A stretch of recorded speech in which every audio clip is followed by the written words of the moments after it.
Morning Lahore, सुबह खैर जनाब। एक नए हफ्ते, एक नए दिन और एक नई खूबसूरत सी सुबह के साथ मैं हूँ आपकी होस्ट मुनीबा आसिफ और आप देख रहे हैं अपना पसंदीदा प्रोग्राम जागो लाहौर। जनाब उम्मीद करती हूँ कि आप लोग इस वक्त जहाँ कहीं भी होंगे ठीक ठाक होंगे। मेरा वीकेंड तो जनाब बहुत मजे का गुजरा है, उम्मीद है और दुआ भी मेरी हमेशा यही होती है कि आप लोगों का वीकेंड भी बड़ा अच्छा गुजरा हो, आप लोगों ने मजे से गुजारा हो और खूब हल्ला गुल्ला किया हो अपने घर वालों के साथ, अपने फैमिली फ्रेंड्स के साथ। और वीकेंड कैसा गुजरा है, क्या क्या आपने उस पर किया है, ज़रूर हमें फीडबैक दीजिए ताकि हमें भी पता चले कि शायद हम लोग भी वो चीज़ें कर सकें जो हम लोग नहीं कर पा रहे हैं। और वैसे भी जब हम संडे के बाद आते हैं ना मंडे, तो सुबह की जो थोड़ी होती है ना हमारी सुस्त होती है सुबह हमारी मंडे की, लेकिन क्योंकि हम संडे की रात जल्दी सोते नहीं हैं और सुबह जब नींद नहीं पूरी होती तो ऑब्वियसली फिर हम थोड़ा सा डिले हो रहा होता है हमारी चीज़ों के अंदर, या हमारा जो वर्क मोड है वो ऑन नहीं हो रहा होता। लेकिन फिर भी हम लोगों ने सुबह उठना होता है, अपनी रूटीन में जाना होता है और अपने दिन का आगाज़ करना होता है। तो जनाब अगर हम लोग जल्दी सो जाए करें ना, मेरे ख्याल से तो मंडे की सुबह हमारी और भी फ्रेश होगी और आप आम दिनों से ज़्यादा हसीन हमें लगेगी, क्योंकि यही हमारी ज़िंदगी है और इसी का नाम ज़िंदगी है कि हमने हर सुबह उठना है और आगे बढ़ जाना है, अपनी एक्टिविटीज़ करनी है। तो हमारा ये पूरा हफ्ता इसी तरह चलने वाला है, बहुत अच्छा गुजरेगा इंशाल्लाह। लेकिन अभी हमने आगे बढ़ना है और प्रोग्राम का आगाज़ करना है, बात कुछ करनी है सेहत और फिटनेस के हवाले से। तो पाकिस्तानी निज़ाम सेहत को ना कई तरह के चैलेंजेस का सामना रहता है और 2 साल तक जारी रहने वाले कोरोना केसेस के में हम देख रहे हैं कि वाज़े कमी आ रही है। लेकिन पाकिस्तान को एक और वायरस का सामना है जो गुज़श्ता 4 दहाइयों से पाकिस्तान की जान छोड़ने का नाम ही नहीं ले रहा है और पाकिस्तान कई सालों से इस वायरस के खिलाफ जंग में लड़ रहा है और हम पोलियो को शिकस्त देने में बुरी और बड़ी हद तक जो है कामयाब भी हो चुके हैं इस वक्त। लेकिन गुज़श्ता साल हमने देखा कि पाकिस्तान में पोलियो वायरस का सिर्फ 1 केस रिपोर्ट होने के बाद आलमी इदारे सेहत की जानिब से न ये उम्मीद जाहिर की जा रही थी कि मुल्क में शायद पोलियो वायरस का खात्मा हो चुका है और जल्द ही पाकिस्तान को पोलियो फ्री करार भी दिया जाएगा। लेकिन आलमी इदारे सेहत ने अफ्रीकी रियासत मलावी में पोलियो वायरस की मुंतकली के सबब पाकिस्तान से सफ़र करने वाले पर मजीद 3 माह के लिए सफरी पाबंदी आयद कर दी है और इंटरनेशनल हेल्थ एमरजेंसी के 2014 के ऐलान के बाद पहला केस सामने आने पर कमेटी ने ये खदशात जाहिर किए हैं कि पाकिस्तान और अफगानिस्तान में वबाई मर्ज की वजह से बैनुल-अक़वामी सतह पर WPV1 की नई लहर भी फैल रही है। तो पाकिस्तान में पोलियो के हवाले से इस वक्त क्या सूरत हाल है और अब किस किस्म की नई पाबंदियां आयद की जा रही है, इस पर आज हम बात करेंगे। हमारे साथ इस वक्त मौजूद हैं डॉक्टर शाहिद नबी हैं, deputy district health officer polio हैं। डॉक्टर साहब आपको खुश आमदीद कहती हूँ जागो लाहौर में। कैसे हैं आप? I am good madam, thank you for मुझे बुलाया आपने। पोलियो के हवाले से तो बड़ी कह ले कि उम्मीद जाहिर की जा रही थी कि शायद अब ख़त्म हो जाएगा। देखा हमने कि एक ही केस रिपोर्ट हुआ था, लेकिन अब ये नई पाबंदियां जो है हमारे ऊपर लगाई जा रही हैं, जो अफ्रीका के एक रियासत में कह ले कि मिलावी में जो पहला केस सामने आया है उसकी वजह से हमारे ऊपर क्यों पाबंदियां लगाई जा रही है? सबसे पहले तो इस पर बात करते हैं। उसमें ये है पोलियो जो है जिस तरह फैलने वाली काफ़ी हद तक पाकिस्तान ने जो है और बिलखसूस पंजाब जी, और अगर उसके बाद हम लाहौर की बात करें तो पिछले साल 2021 में भी कोई केस नहीं आया लाहौर में और एनवायरमेंटल सैंपल जो हम नमूने लेते हैं हर महीने वो भी कॉन्टिन्यूस नेगेटिव हैं। अब ये जो वायरस अफ्रीका में आया है इसकी चेन जो है पूरी हमें ट्रेस करनी पड़ेगी कि वो अभी ये इस रिपोर्ट के बारे में जो है ये आपने जो भी शेयर की है इसको और गहराई में देखना पड़ेगा और इसकी, क्योंकि पंजाब और स्पेशली लाहौर की जहाँ तक बात है अल्हम्दुलिल्लाह we are on the right track. और सफरी पाबंदी और इनकी जो बात आप जिस तरह कर रही हैं उसमें ये है कि हम काफ़ी हद तक 3 साल तक अगर आपका कोई केस रिपोर्ट ना हो बिल्कुल ऐसे तो फिर आपको एक इंटरनेशनल सर्टिफिकेट मिलता है जो पोलियो फ्री कंट्री का सर्टिफिकेट, और अल्हम्दुलिल्लाह उसका हाफ से ज़्यादा टाइम तो हमने गुजार चुके हैं और वी आर वेरी होपफुल के जो है इसमें हम कामयाब होंगे। बाकी अफ्रीकी मुल्क जो है इसमें और भी चीज़ें देखनी होती है। उस जगह का रूटीन का इम्यूनाइजेशन स्टेटस, यानी कि उधर जो हिफाजती टीका जात है, खाली पोलियो के कतरे जो हैं वो इसमें नहीं आते कि पोलियो उसमें साथ मजमूई तौर पर जो कुव्वत मुदाफ़ियत होती है बच्चे की वो काउंट करती है। ठीक है। उसमें आपके रूटीन के जो हैं हिफाजती टीका जात वो देखे जाते हैं, फिर न्यूट्रिशनल स्टेटस बच्चे का देखा जाता है, इसके अलावा पर्सनल हाइजीन, किस तरह हाथ वगैरह प्रैक्टिसेस हैं, और इसके अलावा भी एक दो चीज़ें होती हैं। ये सारी चीज़ें मिल के जो है वो हम देखते हैं कि अगर ये सारी चीज़ें बेहतरीन हैं तो पोलियो जो है उसका होना बहुत मुश्किल है। और दूसरा, जैसे मैं डॉक्टर साहब बता रही थी कि पिछले 4 दहाइयों से हम इसको शिकस्त देने की कोशिश कर रहे हैं और अभी 1.5 साल हो गया, अभी एक भी केस रिपोर्ट नहीं हुआ अल्हम्दुलिल्लाह पोलियो का। लेकिन मुझे बुनियादी वजह बताएं कि क्यों नहीं हम इसको शिकस्त दे पा रहे, क्यों नहीं इससे हम जान छुड़वा पा रहे हैं? इसमें यह है, बुनियादी अवामिल जो है वो बहुत ज़्यादा हैं, मल्टीपल रीजंस हैं। उसमें पॉलिटिकल इंस्टेबिलिटी, हमारा जो हमसाया मुल्क है अफगानिस्तान, वो एक बहुत बड़ी वजह है। अच्छा। उसकी पॉलिटिकल इंस्टेबिलिटी, उधर कैंपेन्स का ना होना।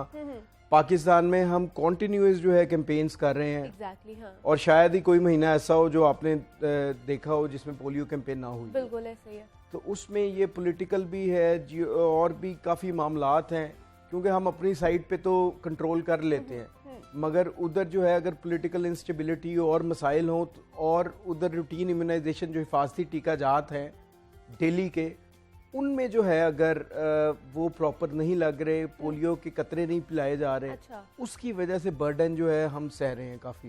क्योंकि देखें इतने 1960, 70, 80 जितना अफगानिस्तान में भी वही टर्म ऑयल है, उसी तरह उसकी वजह ज़्यादा अफगानिस्तान की वजह से हम सफ़र करते हैं।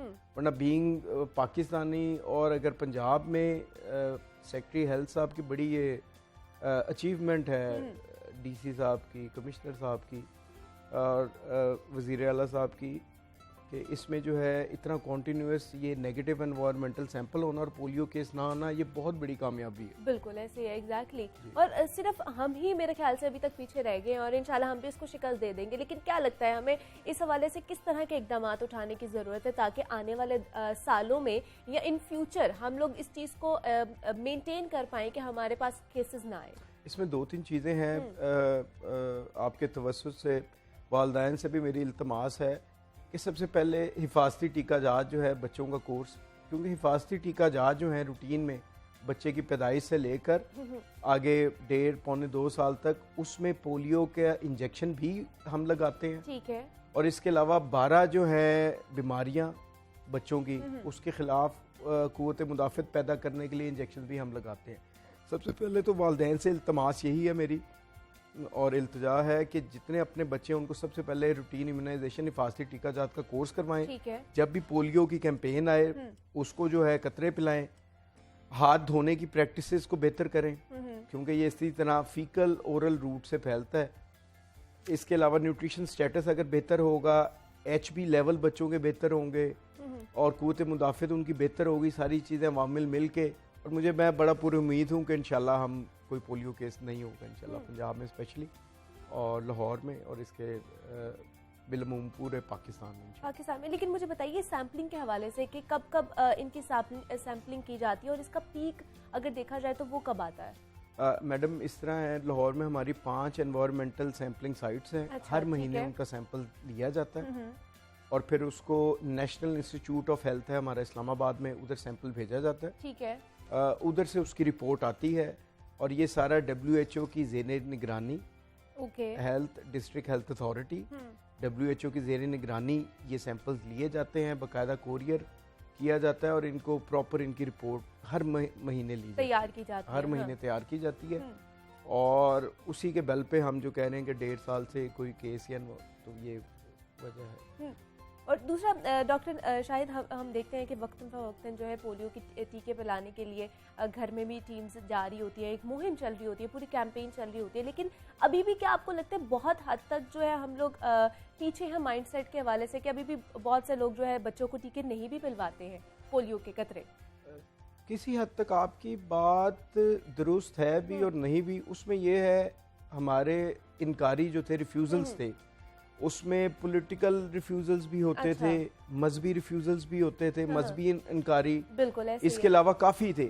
मगर अल्हम्दुलिल्लाह कॉन्टीन्यूस कैंपेन्स की वजह से, एफर्ट्स की वजह से, टीम्स की, हमारी एफर्ट्स और डिस्ट्रिक्ट एडमिनिस्ट्रेशन की, अब ये इनकारी जो है वो तादाद कम हुई और उसका रिज़ल्ट आप वाज़े है, जिसमें जो है अल्हम्दुलिल्लाह पोलियो केस भी रिपोर्ट नहीं हुआ और एनवायरमेंटल सैंपल भी नेगेटिव आ रहे हैं। तो इसका मतलब हमारी सिम्त ठीक है और इसमें बेहतरी की गुंजाइश, जिस तरह आपको पहले 3-4 चीज़ें मैंने बताई थी, वो हम बेहतर करें तो और हो सकता है।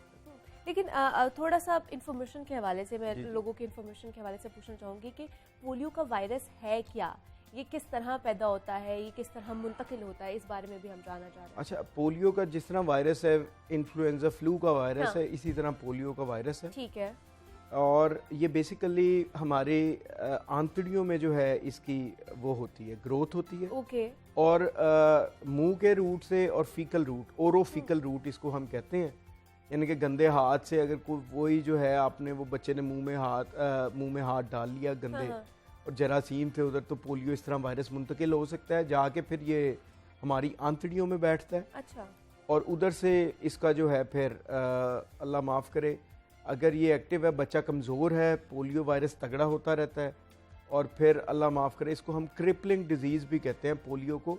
क्रिपल से मुराद माजूरी करने वाली, और ये परमानेंट माजूरी होती है, अल्लाह माफ़ करे। मतलब इसका रिवर्स कोई नहीं हो सकता। इसी वजह से हम बार बार इतना एम्फोसिस क्यों करते हैं, पोलियो के कतरे जो हम पिलाते हैं वो इम्यूनिटी पैदा करते हैं 18 से 21 दिन तक। ओके। कुव्वत मुदाफ़ियत पैदा करते हैं हमारे। इसी वजह से आप देखते हैं हम हर महीने जो है वो करते हैं, वो 18 से 21 दिन तक इम्यूनिटी कुव्वत मुदाफ़ियत पैदा की जाती है। इसी वजह से हम बार बार कहते हैं कि जितनी ज़्यादा हम कतरे पिलाएं उतनी ज़्यादा कुव्वत मुदाफ़ियत हो और बच्चा उतना स्ट्रॉन्ग हो इस बीमारी के ख़िलाफ़, उसका अपना इम्यून सिस्टम जो है और अच्छा तगड़ा तौर पे रिएक्ट करे। और क्या हर महीने जैसे आप लोग कैंपेन्स करते हैं, हम देखते हैं, तो क्या हर महीने ही बच्चे को पोलियो के कतरे पिलाने चाहिए? बिल्कुल बिल्कुल। इसमें बीइंग डॉक्टर और हेल्थ प्रोफेशनल मैं यही कहूँगा कि आप ज़रूर पिलाएं। सबसे पहले मैं अपने घर की बात करता हूँ, मेरे 2 बच्चे हैं, एक 4 साल का है और एक 2 साल का है, तो सबसे पहले मैं खुद उनको कतरे पिलाता हूँ बस। अच्छा। तो हाँ, तो इसमें यही है कि ज़रूर आप कतरे पिलाएं। ये इसमें कोई भी मुहलिक या मुज़रे सेहत जो है अनासर कोई अंसर मौजूद नहीं है। ओके। और बिल्कुल सेफ हैं। और इसमें इवन जो हमारे मजहबी रिफ्यूज़ल्स इनकारी होते थे, अल्लाह माफ़ करे कि इसमें कोई ऐसी चीज़ है, हाँ। मगर टोटली बेसलेस है। इसमें नियोमाइसिन है और पोलियो के जरासीम ही होते हैं नीम मुर्दा हालत में। अच्छा, ठीक है। वो जाके हमारे इम्यून सिस्टम को हिट करते हैं। इम्यूनिटी जो है यही होती है कि उसके खिलाफ फिर एंटीबॉडीज बनाता है, जिसको हम कुव्वत मुदाफ़ियत कहते हैं। तो दूसरा मुझे बताइए, कितने साल से कितने साल तक के बच्चों को ये पिलाने चाहिए? पैदाइश से लेकर मैडम जो इस वक्त हमारी रजीम चल रही है वो 5 साल तक। 5 साल तक के बच्चों को हमें पिलाना चाहिए, ठीक है। और दूसरा मुझे बताइए, आपके डिस्ट्रिक्ट की सर क्या सूरत हाल है? आप भी deputy district officer health officer है, तो वहाँ की क्या सूरत हाल है, किस तरह लोग जो है इसमें पेश है? लाहौर की अल्हम्दुलिल्लाह हमारी 6,892 टीम्स हैं। अच्छा। हमारा 19 लाख के अराउंड 18,74,000 कुछ हमारा टारगेट होता है, ठीक है, बच्चों को कतरे पिलाने का। अच्छा। हर महीने का। हाँ। और अल्लाह का शुक्र है, पिछली दफ़ा भी जो है कैंपेन हुई है, हमने 103% कवरेज दी है। अच्छा। इसमें जो मेहमान जो बच्चे भी आते हैं उसको भी हम काउंट करते हैं, ठीक है। और पिछले डिस्ट्रिक्ट हेल्थ अथॉरिटी जिस तरह लाहौर की अगर हम बात करें, जिसको मैं रिप्रेजेंट भी कर रहा हूँ, उसका जो है पिछले साल से जिस तरह मैंने किया कि 2021 में हमारी बड़ी अचीवमेंट है। अच्छा। और 2022 भी आज 3 महीने इख्तिताम होने को हैं और कोई भी केस जो है वो रिपोर्ट नहीं हुआ। एनवायरमेंटल सैंपल्स जो हैं वो मार्च से नेगेटिव हैं अल्हम्दुलिल्लाह। तो हम मेरे ख्याल से बेहतर। तो इसका आप क्या क्रेडिट किसको देंगे कि बहुत ज़्यादा अवेयरनेस इसके हवाले से होगी है, इसलिए ये केसेस कम आना शुरू हो गए हैं क्या?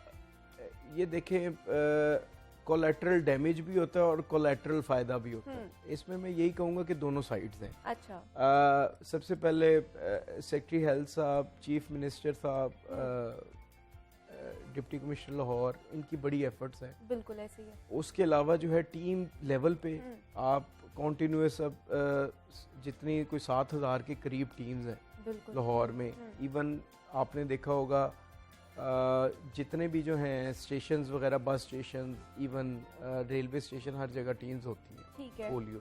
ओके। तो एक ये चीज है, मतलब जो डिस्ट्रिक्ट से बाहर से बच्चे आ रहे होते हैं, आप लोग उनको भी कैटर कर रहे होते हैं? उनको भी कवर करते हैं। अच्छा, ठीक है। और दूसरी चीज जो है उसमें ये है कि बार बार, और मीडिया का आपका मैं बड़ा शुक्रगुजार हूँ, आप लोगों का, मीडिया का स्पेशली, जितनी आपने अवेयरनेस की है। और जब भी पोलियो कैंपेन आती है तो स्पेशली दुनिया न्यूज़ और ये आपके जो हैं वो टिकर्स भी चल रहे होते हैं, और वो उससे भी बड़ी अवेयरनेस जो है, that is one of the biggest reason.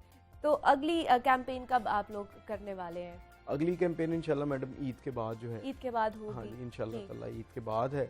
उसमें हमारा टारगेट जिस तरह 19 लाख के करीब बच्चों को हम कतरे पिलाएंगे, और जो है इंशाल्लाह ताला हम बड़े, मैं तो बहुत पूरी उम्मीद हूँ, क्योंकि काफ़ी टाइम मैंने देखा है पिछले 4 से 5 सालों में काफ़ी अप और डाउन आए थे हमारे इस पोलियो कैंपेन में। अल्लाह माफ। एग्जैक्टली कोरोना के दिनों में हमने देखा कि ज्यादातर ये डिले हो गई थी हमारी कैंपेन। हाँ जी, उसमें भी हुई थी, मगर अल्लाह का शुक्र है, अल्लाह की रहमत से, और अच्छी जो है हमें लोग जो है हेड कर रहे हैं, उनकी वजह से बड़ी आसानी हुई, बड़ी आसानी हुई है। तो मैं लास्ट पे आपसे ये कमेंट करना चाहूँगी, एक तो क्या लोगों को एडवाइस करेंगे इस हवाले से, दूसरा ये कि क्या समझते हैं कितने सालों में हम इस पर मुकम्मल तौर पर काबू पाने वाले हैं? एक तो एडवाइस तो जिस तरह मैं पहले भी रिक्वेस्ट की है सारों से, पेरेंट्स से स्पेशली, कि दो कतरे हर बच्चा हर बार, बिल्कुल एक चीज, ठीक है। और दूसरी चीज जो है, जिस तरह आपने वो कहा है, दूसरा सॉरी क्या था, कि इन फ्यूचर हम कब तक इस पे काबू पाने वाले हैं? उसमें ये है कि आप हम तो दुआगो हैं, आधा टाइम तो हम गुजार चुके हैं, बिल्कुल ऐसे, और आधा जो है इंशाल्लाह ताला अगर हमारा इसी तरह रहा तो होपफुली हम वो भी अच्छा गुजर जाएगा इंशाल्लाह। डॉक्टर शाहिद नबी हमारे साथ मौजूद थे, deputy district health officer Lahore है। सर बहुत शुक्रिया आपके वक्त का, आपने अपना मौक़िफ़ हमारे साथ शेयर किया है। और पोलियो के हवाले से जनाब हम बात कर रहे थे, और उम्मीद है, और बल्कि पूरी उम्मीद है हम सब लोग, कि हमारे जो आधा वक्त तो गुजर चुका है, और इंशाल्लाह बाकी वक्त भी गुजर जाएगा, और पाकिस्तान को डिक्लेयर कर दिया जाएगा कि अब ये पोलियो फ्री हो चुका है इंशाल्लाह। यहाँ पर एक छोटी सी ब्रेक लेते हैं, मिलते हैं इस ब्रेक के बाद।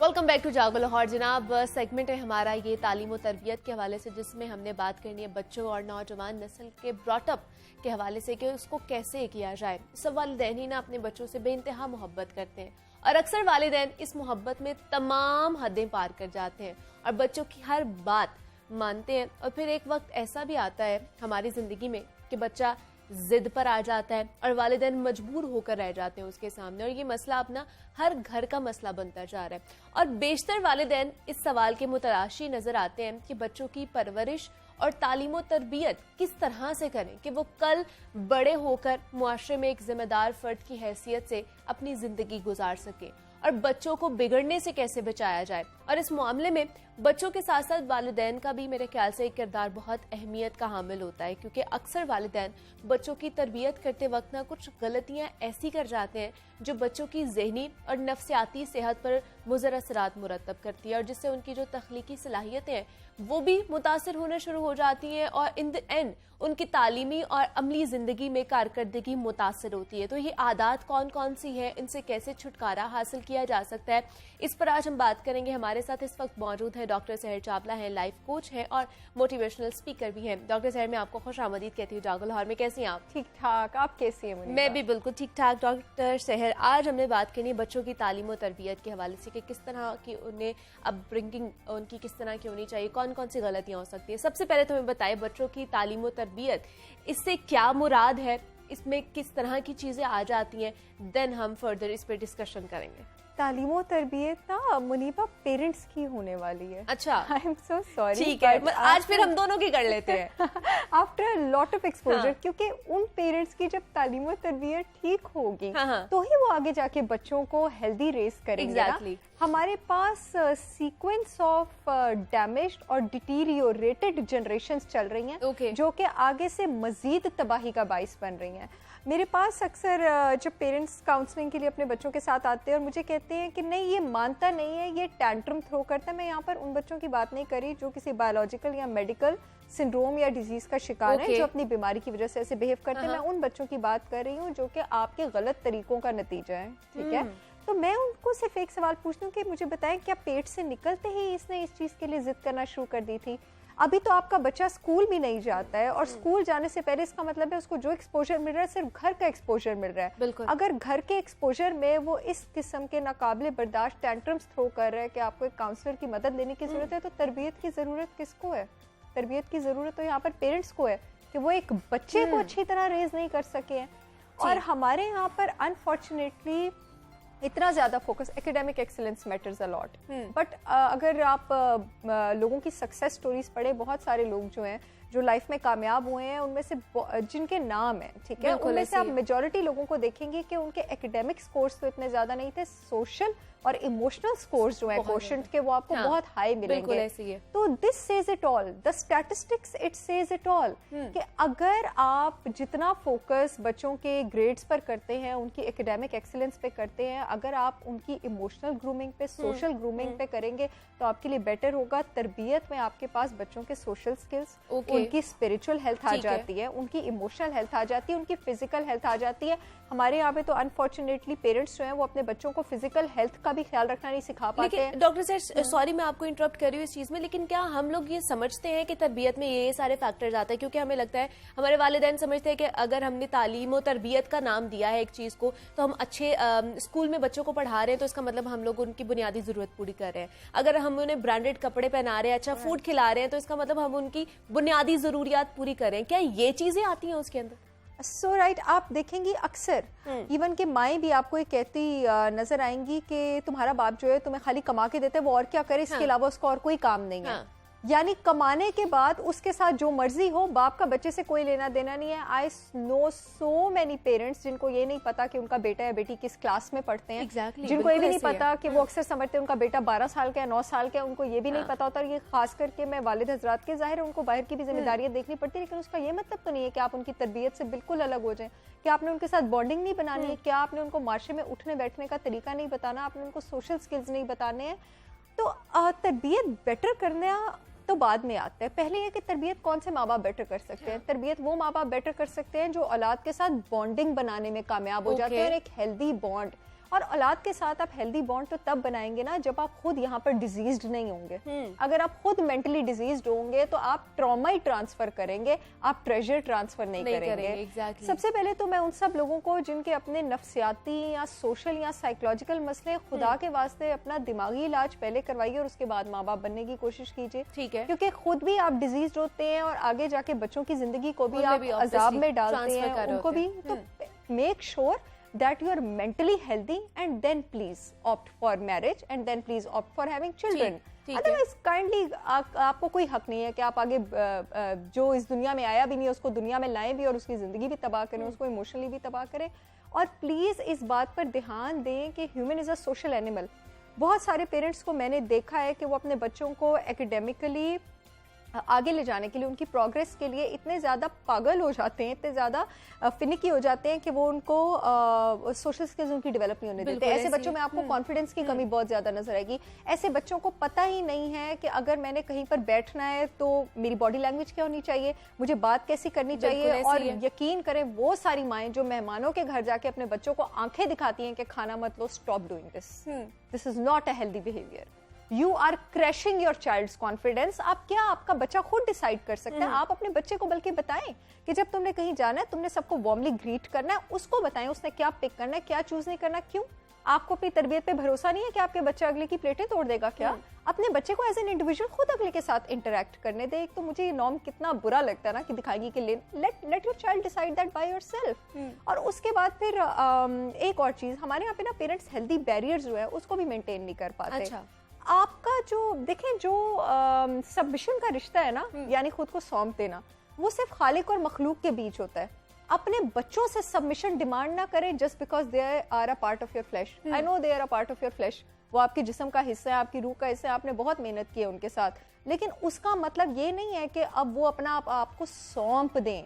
Let them have their own personality, their own individuality. यकीन करें आपकी सबसे बड़ी जिम्मेदारी एज अ पेरेंट बच्चे के पहले 7 साल में ये है कि आप उसकी पर्सनैलिटी टाइप आइडेंटिफाई करें। ओके हो सकता है कि उसकी पर्सनैलिटी टाइप आपसे भी ना मिलती हो, आपके हस्बैंड से भी ना मिलती हो, आपसे और आपकी बीवी से भी ना मिलती हो, डिफरेंट पर्सनैलिटी टाइप हो। फिर उस पर्सनैलिटी टाइप को आपने ग्रूम कैसे करना है? हर पर्सनैलिटी टाइप की ग्रूमिंग एक जैसी नहीं होती है।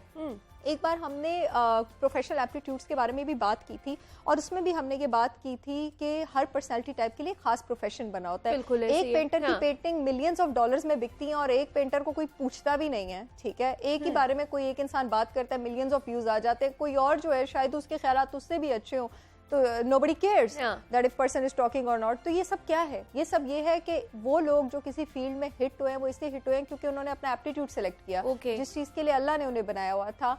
आपको अपने बच्चे की पर्सनैलिटी आइडेंटिफाई करके उसको उस तरफ लेके जाना है, जो उसकी स्ट्रेंथ है वो पहचाननी है, उस पर काम करना है, जो उसकी वीकनेसेस हैं उसको इम्प्रूव करने की कोशिश करनी है, और इसके लिए चाहिए इतना सब्र। लेकिन किस तरह आइडेंटिफाई कर सकते हैं उस चीज को, उनकी पर्सनालिटी को, और कौन सी उम्र से हमें ये चीज करनी चाहिए? देखिए, जो सेंट्रल नर्वस सिस्टम की डेवलपमेंट है, since I am a doctor as well, वो 7 इयर्स की एज में कंप्लीट हो जाती है। आपका जो सेंट्रल नर्वस सिस्टम है तो पहले 7 साल में आप आइडेंटिफाई करना शुरू करते हैं और 10-12 साल तक अपने बच्चे की पर्सनैलिटी आइडेंटिफाई करें। आइडेंटिफाई कौन करता है?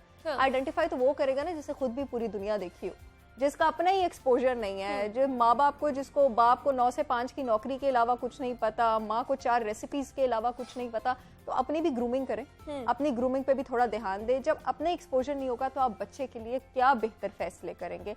हर माँ बाप, मुझे यकीन, आई एम सो सॉरी, लोग समझेंगे माँ बाप पे कितनी तनकीद करी है, but these are the problems. क्योंकि मेरे पास जो लोग आते हैं वो एक लापरवाह तरबियत का, एक खराब तरबियत का, इन्हीं चीजों का नतीजा होते हैं। तो इसका मतलब है कि मुझे यही प्रॉब्लम्स जो हैं उनको एड्रेस करना चाहिए।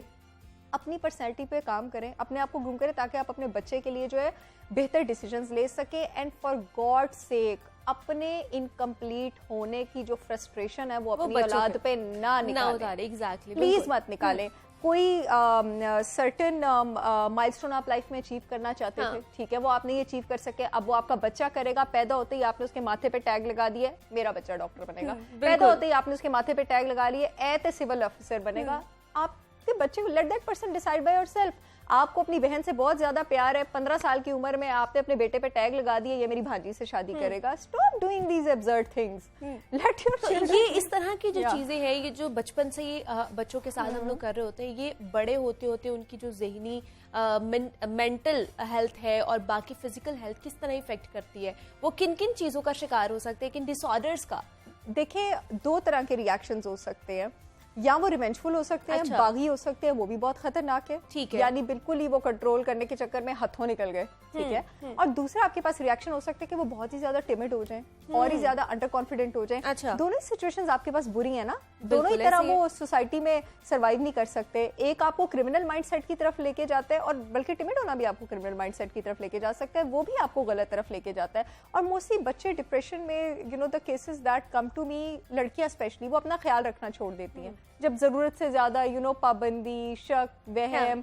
फिर I have seen this, there is a lot of confusion in the minds of Pakistani parents when they raise their daughters. सारी लाइफ, यू नो, वो उनको बेटों के साथ पढ़ाते हैं, उसी तरह चाहते हैं कि उनके grades and everything, and all of a sudden at the age of 23 and 24 they expect a switch from their daughter, कि अब ये एकदम से कुछ और बन जाएगी, और ये घरदारी की मूरत बन जाएगी। भाई, जिस बेटी को पूरी जिंदगी आपने रेस लगाई हुई है कि तुमने फर्स्ट आना है, तुमने टॉप करना है, 23 साल की उम्र में उस पर कौन सा बटन लगा हुआ है कि वो एकदम चेंज हो जाएगी? ठीक है, अपने, मैं मानती हूँ आपके भी गोल्स हैं, आपके भी टारगेट्स हैं, अपने बच्चों की ग्रूमिंग बैलेंस्ड करें। अच्छा। आप अक्सर देखते होंगी माओ को कहती होंगी हमने तो अपनी बेटी को कभी किचन में भी जाने नहीं दिया। उन्हीं माओ को सर पीटते देखती होंगी कि ना इसे घर संभाला जाता है, ना काम किया जाता है, गुस्सा भी इसको जल्दी आ जाता है। तो ये सब किन चीजों के नतीजे हैं? ये सब आपकी गलतियों के नतीजे हैं। दूसरी जो आपने शुरू में बात की थी, बहुत अच्छी बात की थी, कि बहुत ज्यादा प्यार। ये कल भी मैं अपनी एक क्लाइंट की मदर को कह रही थी कि जिसका बहुत ज्यादा प्यार करते हैं उसका बेड़ा गर्क करते हैं। बिकॉज वो अपना कोई केस वगैरह डिस्कस कर रही थी अपनी बच्ची का, जैसे 11 साल की बच्ची, और जो वो डिस्कस करती थी कि जो tantrums and all of that. तो जिसका प्यार करते हैं उसको सींचते हैं, उसको पानी देते हैं, उसको फलने फूलने देते हैं, और एक जो माली होता है उसको ये ख्याल, उसको पता होता है कि मैंने अपने पौधे को कब धूप लगने देनी है और मैंने अपने पौधे को कब गर्मी सर्दी से बचाना है, कब उसको पानी की ज़रूरत है, कब उसको मिनरल की ज़रूरत है। माँ बाप बनना बहुत बड़ी जिम्मेदारी है। मैं हैरान हूँ लोग इसको इतना इजीली कैसे लेते हैं। आपको पता होना चाहिए कि अब आपने इतनी ज़िंदगी गुजारी है, अगर आप माँ बाप बने हैं, आप 20, 22, 25, 30 साल की उम्र में माँ बाप बने हैं, प्लीज़ अपने एक्सपीरियंसेस का पॉजिटिव इस्तेमाल करें और उनको अपने माइंड में रखें, फ्लैशबैक करें कि किस वक्त अगर मेरे साथ ये होता, उसको फ्रस्ट्रेशन में डेवलप मत करें तो मैं ऐसे रिएक्ट करता, या मुझे किसी ने ऐसे गाइड किया होता, या किसी वक्त इस वक्त मुझे किसी ने अपने आप पे सर्वाइव करने दिया होता। तो ये सारी चीज़ें अपने माइंड में फ्लैशबैक करके अपनी जर्नी पर इंप्लीमेंट करें और अपने बच्चे के बेनिफिट के लिए उन सबको यूज़ करें। दूसरा डॉक्टर साहब, जैसे मैं बात कर रही थी कि बहुत ज़्यादा प्यार जो है, हम इंतहा का प्यार करना शुरू हो जाते हैं अपने बच्चों से और हर चीज़ उनकी मानना शुरू हो जाते हैं। तो इसमें हमें कैटेगराइज करके बताएं कि कौन कौन सी चीज़ें हमें माननी चाहिए, कौन कौन सी चीज़ों से हमें इज्तनाब करना चाहिए कि नहीं ये नहीं हो सकती, क्या हर चीज़ ही मानना शुरू हो जाए? देखिए, लाड प्यार का भी एक टाइम होता है, जिस चीज की बहुत ज्यादा फरेवानी हो ना उसकी बेकदरी भी हो जाती है। और मेरे ख्याल से माँ बाप के लिए ये बड़ा ही हार्ट ब्रेकिंग मोमेंट है कि जिनके लिए उन्होंने अपनी पूरी जिंदगी लगा दी, जिसके लिए सब कुछ लगा दिया, और वो उनके दिए गए एहसानात को फॉर ग्रांटेड लेना शुरू हो जाए। तो यकीन करें कि ये दिन एकदम से नहीं आता, ये दिन आप लेकर आए होते हैं। ये दिन आहिस्ता आहिस्ता आपने उनका थ्रेशोल्ड इतना बिल्ड कर दिया होता है कि अब उनको कोई चीज़ एक्साइट नहीं करती। अल्लाह ताला ने अगर आप पर कितनी भी करम नवाजी की, आप फाइनेंशियली कितने भी स्ट्रांग है, मैं सीरियसली पेरेंट्स को सजेस्ट करूंगी कि अपने बच्चों को कदर दिलवाएं कि उनको आदत हो कि हम मेहनत करेंगे तो हमें चीज मिलेगी। बिल्कुल ऐसे। प्लीज बाउंटीज की फरावानी अपने बच्चों पर बहुत फ्रीक्वेंट ना करें, तरसाएं भी मत उनको, ये बहुत बुरी बात है। अगर अल्लाह ताला ने आपको नवाजे तो कुफराने नेमत है अगर उन चीजों से आपके, बट दे शुड नो कि फॉर एन ऑथेंटिक एफर्ट और एक मेहनत के लिए एक रिवॉर्ड होता है जो कि मेहनत के बाद ही मिलता है। तालीम, तरबियत, बेसिक जरूरतें ये तो आपको करनी है, इसमें कोई बात नहीं है। आपको भी पता है मैं किन बाउंड्रीज की बात कर रही हूँ। आजकल आप 6-7 ग्रेड के बच्चों के हाथ में आईफोन देखेंगी। एग्जैक्टली, ठीक है। आजकल बच्चे ए लेवल्स में जाते हैं और उनकी गाड़ी की डिमांड है। भाई they should know the value of public transport. उनको पब्लिक ट्रांसपोर्ट में ट्रेवल करने दें ताकि उनको पब्लिक ट्रांसपोर्ट में ट्रेवल करेंगे उनको पता लगेगा कि हमने को सर्वाइव कैसे करना है, because human is a social animal. अपने बच्चे को शुरू से बादशाहत वाली जिंदगी ना दे। एग्जैक्टली, कि आगे जाके फिर उनको सर्वाइव करना उनके लिए बहुत मुश्किल हो जाए। डॉक्टर सहर चावला हमारे साथ मौजूद थी, लाइफ कोच है, मोटिवेशनल स्पीकर है। डॉक्टर सहर, बहुत शुक्रिया आपके वक्त का, आप यहाँ पर आई। और जिस तरह हम बात करते थे कि बच्चों की तालीम और तरबियत किस तरह करनी चाहिए, कौन कौन से फैक्टर्स उनमें इन्वॉल्व होने चाहिए। और आजकल तो मेरे ख्याल से जैसे डॉक्टर सहर ने भी बताया है कि वालिदैन की भी हमें जो है काउंसलिंग करने की बहुत ज़्यादा ज़रूरत है, तभी हम बच्चों को अच्छी तरह से उनकी परवरिश कर सकते हैं। तो यहाँ पे एक छोटी सी ब्रेक लेते हैं, आपने कहीं नहीं जाना, मिलते हैं इस ब्रेक के बाद।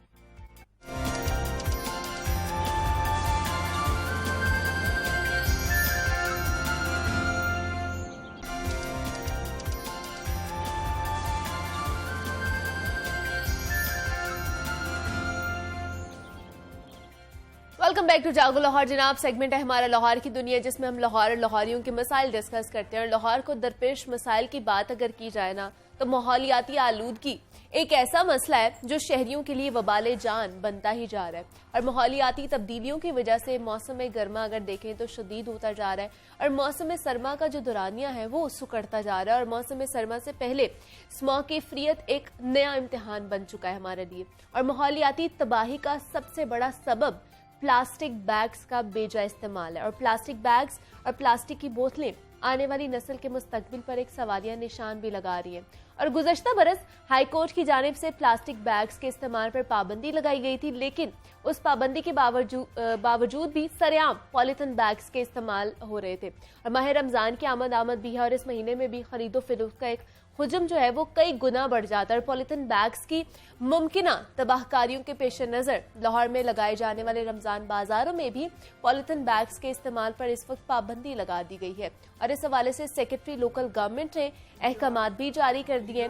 तो अवामी शिकायत के अजाले के लिए मखसूस डेस्क भी कायम करने का फैसला किया गया है वहाँ पर। तो इस हवाले से मजीद क्या क्या इकदाम किए जा रहे हैं, इस पर बात करते हैं। हमारे साथ इस वक्त मौजूद है चीफ कॉर्पोरेशन ऑफिसर है सैयद अली अब्बास बुखारी है, और नुमाइंदा लाहौर न्यूज़ इमरान अकबर ने भी हमें ज्वाइन किया है। सर, आपको भी खुश आमदीद कहती हूँ जागो लाहौर में। इमरान, आपको भी खुश आमदीद कहती हूँ। सर, सबसे पहले आप ही से स्टार्ट कर लेते हैं। रमजान बाजारों में जैसे आप लोगों ने एक ऐलान किया है कि पॉलीथिन बैग्स पर पाबंदी का ऐलान किया है, मुझे बताइएगा इसकी क्या वजह है और ये कब तक जारी रहेगा? क्या सिर्फ रमजान तक ही इसका इतलाक रहेगा क्या? नहीं, ये तो आपको पता है कि अब प्रूवन फैक्ट है कि इसको यूज नहीं करना, और इसके ऊपर गवर्नमेंट ने पॉलिसी भी बना दी है। अच्छा। और अभी हाल ही में क्योंकि हमारे जो सेक्रेटरी लोकल गवर्नमेंट है उन्होंने पूरे पंजाब में सीओस को डायरेक्शंस जारी की हैं। इसमें कई डायरेक्शंस हैं, उसमें वन ऑफ द ये भी है कि ban oblique discourage for the use of polythene bags. ठीक है। तो हम इस पे काफी कोशिश करेंगे कि इस पे अमल भी करें ताकि हमारी माहौलियाती आलूदगी पे भी हम काबू पा सकें और सफाई के भी बेहतर अरेंजमेंट्स कर सकें। और इस मतलब जो जितने भी रमजान बाजारों में खरीदो फरोख्त होगी वहाँ से हमें पॉलिथीन बैग्स नहीं मिलेंगे। कोशिश तो यही है। हाँ। और काफी हद तक हम इस पे काबू भी पाएंगे, और इसमें और भी कई इंतजाम हैं जो हम रमजान बाजारों में कर रहे हैं। अच्छा, करने वाले हैं। और इमरान आपसे जानना चाहूंगी, सर पे दोबारा से वापस जाऊंगी, पॉलिथीन बैग्स पे हमने देखा काफी देर की पाबंदी लगी हुई है, अभी की नहीं है, हाई कोर्ट ने भी इस पर हमने देखा कि फैसला सुनाया था, लेकिन फिर भी पॉलिथीन बैग्स आपको कहीं ना कहीं नजर आएंगे मार्केट में। हम भी खरीदो फरोख्त के लिए जाते हैं तो वहां पर हमें नजर आते हैं, उसमें हमें अशिया दी जाती है। तो इंतजामिया की तरफ से क्या इकदाम उठाए जा रहे हैं, ये हमें आप ग्राउंड रियलिटी बताएंगे। देखिए मुनीबा, बड़ा अच्छा सवाल है। हाँ। और इस वक्त मौजूदा सूरत हाल ये है कि पॉलीथीन बैग जो है ना वो तमाम शहरियों की ज़रूरत बन चुका हुआ है, और इसको अगर ख़त्म करना है तो ये हुकूमत का काम है। बिल्कुल। और स्पेशली महकमा माहौलियात का कि वो इसके ऊपर क्या सिस्टम चला रही है, क्योंकि अगर आप मेगा स्टोर में जाते हैं या बेकर्स में जाते हैं तो वहाँ पे आपको पॉलीथीन बैग नहीं मिलता। बिल्कुल ऐसी है। और उसके साथ साथ अगर देखा जाए तो स्पेशली रमज़ान बाज़ार जहाँ पे चीनी भी मिलनी है और आटा भी मिलना है। आटा तो चलें ठीक है, एक थैले में मिलेगा, मगर चीनी के लिए 2 किलो चीनी जो है उसका पैकेट जो है वो पॉलीथीन बैग में ही मिलेगा। मगर इसको किस तरीके से अब इंतज़ामिया लेकर चलती है, क्या इन्होंने इसके ऊपर हिकमत अमली बनानी है। आज सेक्रेटरी बल्दियात के पास एक मीटिंग भी है। अच्छा। कि किस तरीके से रमज़ान बाज़ारों से में से इसको ख़त्म करना है, क्योंकि वहाँ पे जो स्टॉल लगे होते हैं वहाँ पे तो जगह जगह पे आलू का स्टॉल होता है, टमाटर सब्जियों के स्टॉल जो है वहाँ पे पॉलीथीन बैग में ही वो डाल कर देते हैं। तो अभी मौजूदा सूरत हाल ये है कि ये कंट्रोल्ड होगा इंतज़ामिया का अपना, क्योंकि रमज़ान बाज़ार जो है वो सरकारी सतह पे लगाए जाते हैं तो इनका अपना होल्ड होता है। तो पॉलीथीन बैग अगर ये वहाँ पे डिस्करेज भी करेंगे और इसके अलावा वहाँ पे मना कर देंगे तो वो हरगिज़ नहीं हो सकता कि पॉलीथीन बैग सरकार की तरफ से यानी कि स्टॉल्स पर मिले।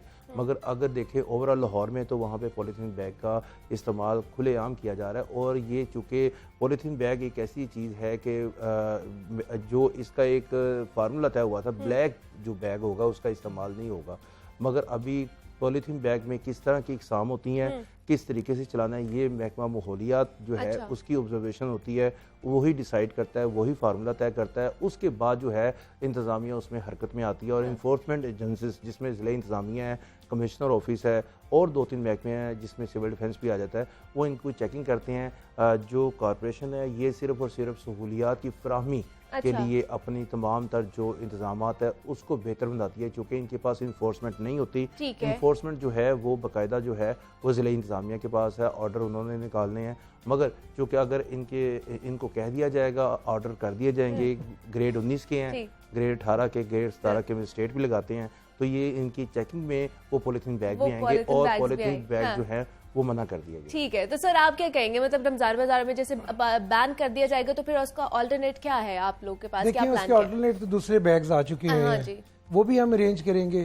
उसके अलावा रमजान की ड्यूटी एक ऐसी है कि जो हम सारे मुसलमान हैं इसको हम दिल से करेंगे, और ये भी एक बड़ा जरूरी इशू है जो आपने उठाया है, इसके ऊपर आज मीटिंग हो रही है। अच्छा। और काफी हद तक इसमें हम इसको कंट्रोल करेंगे। ये टोटल एक पैराडाइम शिफ्ट है। और फिर इन बाजारों में पूरेस्ट ऑफ द पुअर लोग आते हैं, क्योंकि इसमें हम सब्सिडी देते हैं, चीजें सस्ती देते हैं, माहौल अच्छा पैदा होता है, तो लोग वैसे भी शौक से आते हैं। तो इसमें हम पूरी कोशिश करेंगे कि इस पे हम काबू करें, और आज मीटिंग में जो भी पॉलिसी आएगी वो इम्प्लीमेंट होगी और आपको नजर भी आएगी। लेकिन जिस तरह मैं इमरान से पूछ रही थी कि हम देखते हैं हाई कोर्ट की तरफ से भी फैसला आया कि इन पर पाबंदी मुकम्मल तौर पर लगा दें, क्योंकि हमारा माहौल जो है वो खराब हो रहा है इन प्लास्टिक बैग्स की वजह से।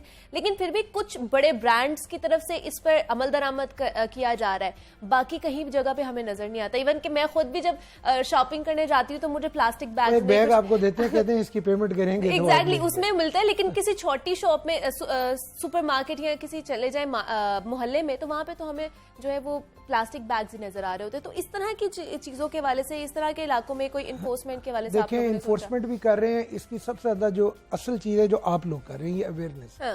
जब जैसे ही लोगों को अवेयरनेस पहुंचेगी, हर बंदे को पता चलेगा इसके ये नुकसान हैं, तो लोग खुद भी इसमें आहिस्ता आहिस्ता इससे दूर होते जाएंगे। तो लेकिन आज मीटिंग के बाद काफी बेहतर फैसले आ जाएंगे, एटलीस्ट बाजारों की हद तक इसको हम इम्प्लीमेंट करें। लेकिन इतने ज़्यादा जो है रमज़ान बाजार लगने वाले हैं, उसमें एक हुजूम पैदा हो जाता है, खरीदो फरोख्त भी की जाती है, लोग भी वहाँ पर आते हैं धड़ाधड़। तो मुझे बताइए फिर इस चीज़ को कैसे मेंटेन किया जाएगा कि लोग घर से लेकर आएंगे अपने शॉपिंग बैग जो थैले मिलते हैं, या फिर आप लोग उन्हें प्रोवाइड करेंगे? देखिए, कुछ तो ऐसा होगा, कुछ घरों से लाएंगे, नंबर वन। कुछ ऐसा होगा कि कुछ वहाँ हम काउंटर्स बना देंगे, ताकि लोगों को वहाँ से मिल जाए। तो वो उनको पैसों का मिलेगा? वो कोशिश होगी कम से कम पे वो मिले। अच्छा, ठीक है। क्योंकि ऑलरेडी हम इतनी आइटम्स हैं जिसमें इतनी सब्सिडी दे रहे हैं, तो वो लोगों को महसूस नहीं होगा। तो कोशिश तो यही है कि इसको काफी हद तक हम मिनिमाइज कर लें। ठीक है। और अवेयरनेस के हवाले से आप लोग ज्यादा इस पे कर रहे हैं कि जितनी अवेयरनेस होगी उतने लोग जो है इसका कम जो है इस्तेमाल करेंगे। ठीक है। और दूसरा, रमज़ान बाज़ारों के हवाले से हमें बता दें, और आज 28 है, कुछ ही दिनों बाद जो है वो रमज़ान आने वाले हैं, तो मुझे बताइए फाल कब से होना शुरू हो जाएंगे? ये देखें, अभी से हमने इनको लगाना शुरू कर दिया है। अच्छा। ये मुकम्मल तौर पे ऑपरेशनल हो जाएंगे 1 रमज़ान से, बल्कि उससे पहले। लाहौर में टोटल इस वक्त 32 बाजार हम लगा रहे हैं। 2 का भी इजाफा हुआ है। बाकी आपकी ये इमरान और कैमरा हर वक्त मौजूद होगा। छोटी से छोटी चीजें हमारी नोट करते हैं, तो हमें अच्छा भी लगता है, वेलकम करते हैं उनको। तो वो अभी हम पूरी इस वक्त कोशिश कर रहे हैं कि best of the best quality of items हो, उसमें बहुत अच्छी शॉप्स हो, लोग आए तो उनको एक अच्छी एनवायरनमेंट मिले, और बहुत अच्छा माहौल भी वहाँ देंगे, सफाई होगी, अलग पार्किंग बिल्कुल फ्री है लोगों के लिए, और इसमें बेशुमार फैसिलिटीज हैं। और फिर 15वें रमज़ान के बाद इसको हम दूसरे बाजार, ईद बाजार में शिफ्ट कर देते हैं, जिसमें लोगों की फैमिलीज भी आती हैं, मेहंदी भी है, चूड़ियाँ भी हैं, तो ये एक पूरी फेस्टिविटी होगी। लेकिन कब से ये फाल हो रहे हैं, कब से ये 1 रमज़ान से कम्प्लीटली फंक्शनल होंगे। लेकिन हमने अब लगाने शुरू कर दिए, अगले 2 दिनों में आपको फुल्ली ऑपरेशनल मिलेंगे। और जनाब, उम्मीद करते हैं कि आज का प्रोग्राम आपको पसंद आया होगा। मुझे अब आपने इजाजत देनी। अल्लाह हाफ़िज़।